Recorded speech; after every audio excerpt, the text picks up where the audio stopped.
이제 C본에 대해서 알아보도록 하겠습니다. 네, C본이란 맵프로립을 바탕으로 통계 그래프를 그려볼 수 있도록 제공해주는 추가된 파이썬 라이브러리입니다.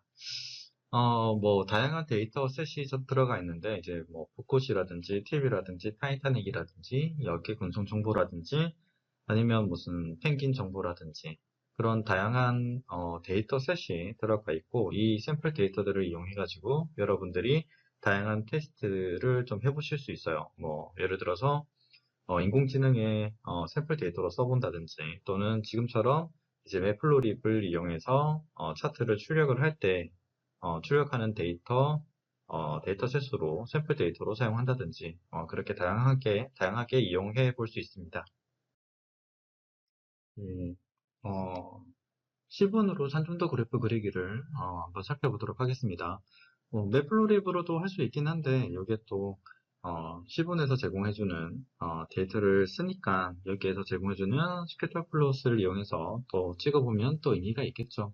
자, 여기 보시면 import C분이라고 해서 모듈을 로드하고요. 그 다음에 edge SNS라고 해서 이름을 줄여서 사용하고 있습니다. 그리고 밑에 보시면 teach data라고 해서 로드한 데이터를 저장할 변수를 하나 생성을 했고요.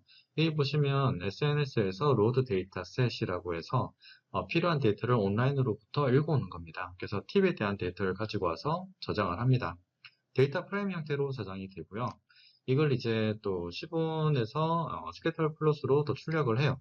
여기 X, Y, 휴, 그리고 데이터라고 하는 4개의 속성이 있는데 X는 X축에 표시될 컬럼명이고요. Y는 Y축에 표시될 컬럼명입니다. 휴 같은 경우는 여기 범례 있죠. 이 범례의 이름, 이 이름을 여기다가 표시를 하는 겁니다. 그리고 특이하게 제일 마지막에 데이터, 내가 출력해주고 싶은 데이터를 여기 이 데이터라고 하는 속성에다가 지정하시면 돼요. 그러면 내가 원하는 데이터를 이렇게 출력을 해줍니다. 자, 여기까지는 여러분들이 지금 보는 C분으로 데이터를 로드하고 출력하는 건데 특이하게 출력할 때 이 전체 그래프의 타이틀이라든지 보여주는 쇼는 PLT를 이용합니다. 그래서 사실 C분 혼자서는 사용하기에는 조금 부족한 감이 있고 맵플로립도 같이 여기 보는 것처럼 임포트해서 이 PLT를 이용해서 타이틀 지정하고 이제 보여주는 명령어를 지정을 하시면 되겠습니다. 그래서 뭐 차트 그리기에서 PLT는 거의 기본적으로 항상 사용된다라고 보시면 되겠고요. 맨 마지막에 쇼 요거를 이용해서 SNS로 만든 차트를 화면에 출력할 수가 있습니다. 이번에는 이제 범주별 데이터 개수를 표시해주는 마켓 그래프, 카운트 플롯을 좀 알아보도록 하겠습니다. 들어가 있는 속성은 뭐 X하고 휴하고 데이터 이렇게 들어가 있고요. X는 X축에 표시할 범주에 이제 칼럼명이 들어갑니다. 똑같이 팁에 대한 정보를 로드 해왔고요. 읽어왔고요. 그런 다음에 카운트 플롯으로 출력을 하는데 이게 각각의 X축에 들어가 있는 요 범주의 개수를 데이터로부터 카운트하는 겁니다. 그래서 각 요일별로 팁을 받았다라고 하면 각 요일별로 팁을 받은 횟수를 카운트한 거예요. 그래서 그거를 집계한 다음에 이렇게 출력을 한 겁니다. 쉽게 보면 데이터를 집계한 다음에 그 집계한 결과를 출력해주는 함수라고 보시면 돼요. 이번에는 바플롯에 대해서 좀 알아보도록 하겠습니다. 이제 범주별 항목의 평균을 표시해주는 막대 그래프인데요. 여기 보시면 팁에 대한 데이터를 또 로드를 합니다. 그리고 바플롯을 설정을 하고 x 이퀄 x축에 표시할 컬럼명, y축에 표시할 컬럼명을 똑같이 표시를 하고 뭐 휴도 똑같이 이렇게 집어넣을 수 있습니다. 그런 다음에 이제 데이터를 집어넣게 되는데 각각의 요일별 평균 팁 가격을 이렇게 평균을 구해서 출력을 한 거예요. 근데 이게 까만색 그 실선이 있는데 이게 뭐냐면 오차 막대라고 해서 에러 라인이거든요. 그래서 이 평균값에 발생할 수 있는 오차에 대한 값을 이렇게 까만색 실선으로도 표시를 해놨습니다. 요거는 이제 없을 수도 있기는 한데 평균값에서 발생할 수 있는 오차값 이렇게 표현할 수가 있다라고 하는 거.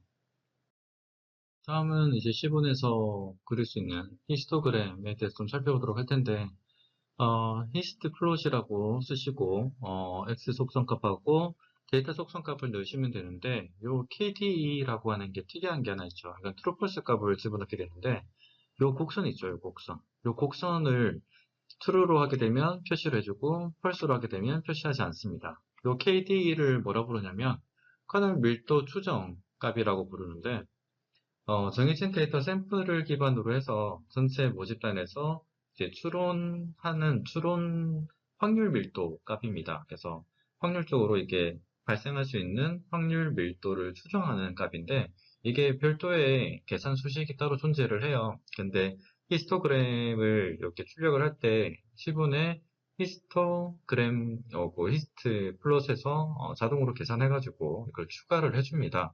디폴트는 이제 true로 되어 있는데, 또 확률 밀도 값을 내가 뭐 필요 없다 그러면 이걸 false로 해서 아예 표시 안 할 수도 있습니다. 안 할 수도 있기는 한데, 이게 굉장히 또 히스토그램에서 필요한 데이터이기도 하니까 필요하신 분들은 이렇게 표시를 해서 볼 수도 있습니다. 그래프를 만들어낼 수도 있어요. 그 외에 이제 히스토그램으로서의 기능은 동일합니다. 매플로립과 동일하기 때문에 이 정도 설명을 하면 될 것 같네요. 이번에도 통계 관련된 차트인데요. 리그레이션 플롯이라고 해서 레그 플롯이라고 이렇게 쓰고 S 속성하고 Y 속성 값을 넣어주고 마지막으로 데이터를 이렇게 집어넣으면 되는데, 이게 추세선을 찾아줍니다. 원래 이게 통계적으로 그 함수를 구한 다음에 함수의 기울기하고 y 절편값을 따로따로 이제 구하는 공식이 있어서 여러분들이 수식으로 만드셔야 되는데, 여기서는 이걸 차트를 그리면 자동으로 잡아줘요. 그래서 여기 팁에 대한 데이터를 집어넣어주면 그게 3점도로 이렇게 쭉 흩어지게 점이 찍히잖아요. 그래서 요 점들이 일반적으로 가리키는 추세선을 이렇게 함수를 만든 다음에 그 추세선을 그려줍니다. 그래서 이런 방향으로 값의 변화가 발생을 하는구나, 이런 추세선을 따로 만들어주는 예, 산점도 추세선 차트입니다. 그리고 히트맵, 이게 많이 쓰이죠. 이건 플로립에 없어서, 맵플로립에 없어서 많이 쓰이는데, 10분에서 많이 쓰이는데, 히트맵이라고 해서 색깔별로 각 영역에 발생하는 값을 표시를 해줍니다. 일반적으로 여러분들이 어떤 지형의 고도차라든지 아니면 온도차 이런 것들을 표현할 때 색깔로 많이 표현을 하잖아요. 그것처럼 이렇게 색상별로 어떤 차트의 구역을 표시를 해줘야 될 때 요거 많이 써요. 그리고 여기 들어가 있는 값을 이렇게 표시를 해줄 수 있습니다. 자동으로 색상이라든지 이런 것도 지정해 줄 수도 있고, 여기 보시면 이제 똑같이 데이터를 로드를 합니다. 로드를 하고, 그리고 select data type이라고 해서 데이터 타입을 선택을 해요. 그런 다음에 히트맵으로 데이터 프레임 값을 집어넣고 이걸 찍어냅니다. 여기 들어가는 속성을 몇 가지 살펴보도록 합시다. 여기 보시면 뭐 이거보다 더 많은 속성이 존재를 하는데, 일단은 이제 데이터가 들어가야겠죠. 근데 지금 같은 경우는 2차원 행렬 데이터로 데이터가 들어가야 됩니다. 그래서 요거 좀 다른 점 잘 알아두셔야 되고, 이제 아나트라고 하는 게 있는데 이게 트루펄스 값이 들어가요. 이게 의미하는 게 뭐냐면 여기 숫자 값 들어가 있죠. 이 숫자 값을 표시할 건지 표시하지 않을 건지를 선택을 하는 겁니다. 이걸 true로 하면 이렇게 화면에 색깔 외에도 값이 출력이 되는 거예요. 자, 그리고 FMT라고 하는 게 있는데, 이거 이제 스트링 포맷을 뜻하는 거거든요. 출력해줄 데이터 포맷인데, 어떤 데이터냐면 이 숫자 값 있죠. 이게 아나트를 이용해서 출력이 된다라고 하면, 출력될 때 이걸 정수 형태로 출력할 건지 또는 소수 형태로 출력할 건지를 선택할 수 있습니다. 여기 보시면 .ef라고 되어 있죠. 이게 f가 플롯이거든요. 그래서 소수점 이하 둘째 자리까지 소수값으로 출력을 하겠다는 뜻입니다. 그래서 보시면 모든 값들이 소수점 이하 둘째 자리까지 이렇게 출력이 되어 있죠. 이걸 만약에 정수 형태로 출력하고 싶다, 그러면 이렇게 D를 쓰시면 정수 형태로 출력이 됩니다. 그 다음에 이제 컬러바라고 하는 게 있는데, 이거는 이제 트루펄스로 또 설정을 합니다. 여기 다른 예제가 하나 있는데, 여기 보시면 사이드에 색상별로 어떤 값을 나타내는지 대략적인 표시를 해주는 컬러바가 있죠. 이 컬러바를 출력해주고 싶으면 true, 출력해주고 싶지 않으면 false로 설정을 하시면 됩니다. 그래서 지금 예제에서는 출력이 되어 있지 않죠. 자, 이렇게 색상으로 어떤 데이터를 표현해주고 싶을 때, 일반적으로 뭐 제일 흔한 게 색상 들어가는 게 이제 온도라든지 고도 차이라든지 이제 그런 것들을 표현해주고 싶을 때, 요걸 많이 씁니다. 히트맵을 많이 써요. 이게 또 색상별로 이렇게 그라데이션 효과로 이렇게 서서히 변형되는 게 강약도 좀 조절되면서 볼 수 있다 보니까 이게 굉장히 유용합니다. 유용해서 값의 스펙트럼이 좀 넓다. 그러면 요걸 좀 이용해가지고 어떤 빠르기로 색상 변화가 빠르면 좀 빠르게 변하는 거죠. 그리고 뭐 서서히 변하는지 전체 분포가 어떻게 되는지 좀 한눈에 이미지화시켜서 알 수 있는 좋은 차트라고 볼 수 있어요. 이건 매프로립에서는 별도로 좀 만들기가 어렵기 때문에 요거는 시분에서 여러분들이 좀 많이 연습을 하셔서 좀 많이 사용하시면 좋을 것 같습니다. 예제를 한번 살펴보도록 할게요. 여러분들이 한번 스스로 해보셔도 좋고 아니면 이게 설명을 듣고 해보셔도 좋습니다. 자, 보시면 삼각함수의 기본인 사인 그래프를 그리는 예제고요. 각 각도값을 이렇게 0도부터 이게 생략되어 있긴 하지만 359까지의 각도값을 사인 값으로 변형시켜서 이렇게 사인 곡선을 출력하는 예제입니다. 그래서 요 곡선 한 주기를 출력하는 차트를 매프로립을 이용해서 만들어서 출력해 보는 거예요. 자, 이번에는 예수 문제 정답을 좀 살펴볼 텐데 여러분들이 한번 스스로 해보시는 것도 좋고 아니면 정답을 확인한 다음에 한번 스스로 만들어 보시는 것도 좋을 것 같아요. 보시면 웹플로립을 쓰고 있고요. 차트를 만들고 있고요. 그리고 넘파이를 이용해서 데이터를 생성하고 있습니다. 보시면 제일 첫 번째 x라고 하는 변수의 값을 만드는데 이거는 x축 값을 생성하는 거거든요. 그래서 어레인지를 통해서 0부터 360 직전까지, 즉 359까지의 정수 배열을 생성을 합니다. 0부터 시작하는 거예요. 자, 그 다음에 뭐 하냐면 np.radiance를 먼저 실행합니다. np.sign보다 가로 안에 있는 요걸 먼저 실행을 하는 거죠. np.radiance는 어떤 역할을 하냐면 내가 생성한 요 0부터 359까지의 값은 각도 값이거든요. 도 단위의 값이거든요. 이거를 이제 사인 곡선 값으로 구하려면 라디안 단위로 바꿔야 됩니다. 그래서 그걸 여러분들이 수식을 만들어서 바꾸는 게 아니라 요거 넘파이 배열에 있는 라디안츠를 이용해서 바꿀 수 있어요. 그래서 라디안 단위로 변형을 해줍니다. 그리고 변형한 값을 넘파인 사인에서 받아가지고 사인 곡선 값을 계산해내는 겁니다. 당연히 이 사인 함수의 입력값은 라디안 값이 들어가야 돼요. 그래서 반드시 np.radian즈를 써서 각도값을 라디안 단위로 바꿔주셔야 된다라고 하는 거. 그러면 각 각도에 따른 사인 값을 구할 수가 있겠죠.